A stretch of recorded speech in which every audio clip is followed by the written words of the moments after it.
Minnesota tonight. Joining us today is Executive Director and Founder of Pollinate Minnesota, Erin Rupp. Hey!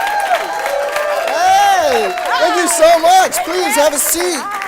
Thank you so much for being here. Yeah. I have so many questions for you. Well, first of all, you are the Executive Director and Founder of Pollinate Minnesota. Based on the name, you are responsible for pollinating all of the plants in Minnesota. It's true. It's true. Yeah. Okay. Yeah. I'm pretty tired. You're pretty tired. Thank you for taking a moment out of your busy schedule. Just the start of the busy season, right? Yeah. Yeah, you don't do much pollinating in the Right. winter. Yeah. So you're just a seasonal worker. That's great. True. So you're not only the founder. Can you tell us more what the organization does? I don't want to get into it without people. Yeah. I teach classes with live bees, so a lot of K-12 inquiry science education, a lot of that work with adults too, and then I do work at the state capitol for pollinator policy, do that work with municipalities too. One of the things that we learned earlier in the show is that a lot of farmers unions and other associations of farmers are against a lot of the policies that you might be part of. I know you're part of Governor Dayton's task force. So why do you hate farmers? Exactly, what? Is it just the overalls? I know, the style change. Right, I don't hate farmers. You don't? Okay. No, it's good to know. For the record. I'm a beekeeper too. I have, 21 colonies right now. Wow. The work that beekeepers do is pretty similar to the work farmers do, right? It's outside labor with your hands, with living things, lots of variables. If it's raining, your work is different than if it's not. Yeah, you talked a lot about ag industry too, and Bayer and Syngenta and big chemical companies that are making a lot of money with the way that we grow currently. And bees are having a hard time with the way we grow currently, and beekeepers are having a hard time, and farmers are having a hard time too. And one of the ways that they're growing is with this entrenched pesticide-heavy system, and it's hard to get out of that. And we don't have much support for them to get out of it. Right. So you're on, the Governor Dayton's task force, the hive mind, whatever pun you would like to describe it. You seem to be at the vanguard of giving them more support. What is that like? It's an interesting space, right? There's 15 of us on the Governor Dayton's Committee for Pollinator Protection. There's some pretty dynamic conversations that happen there, right? We don't censor. You can say whatever you want. Shitty, fucking stupid. I could just keep going. I sit at the same table as a lot of folks who represent way larger organizations than themselves, right? I am Pollinate Minnesota right now. I have interns sometimes, but this organization is 2 years old, right? And me as an individual, I'm weighed the same in this space as the representative from Syngenta, which is a way bigger company than an individual, right? When we're talking about compromises in those spaces, it's interesting. To get that straight, on the governor's task force, there are representatives, basically lobbyists for the very companies that are making millions and billions of dollars off of the very thing that he just signed an executive order limiting. Yeah. But a piece of that, so Minnesota has this task force, right, this governor's committee. That's awesome that Governor Dayton did that. No other state has a governor that's done that work. But, let's give a round of applause for Minnesota.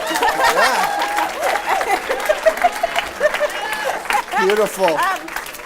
Our former President Obama had what did he call it? A six-pack, symmetrical face. Right. Oh, no, that's not what we're talking about? A plan for pollinator protection. Okay. And in that plan, he called on states to have their own plans. So other states are implementing these things too. And the way that the boards that are governing those plans look is it's different than ours. So in Colorado, they had folks who were in similar positions to me said, hey, let's put a beekeeper on that board.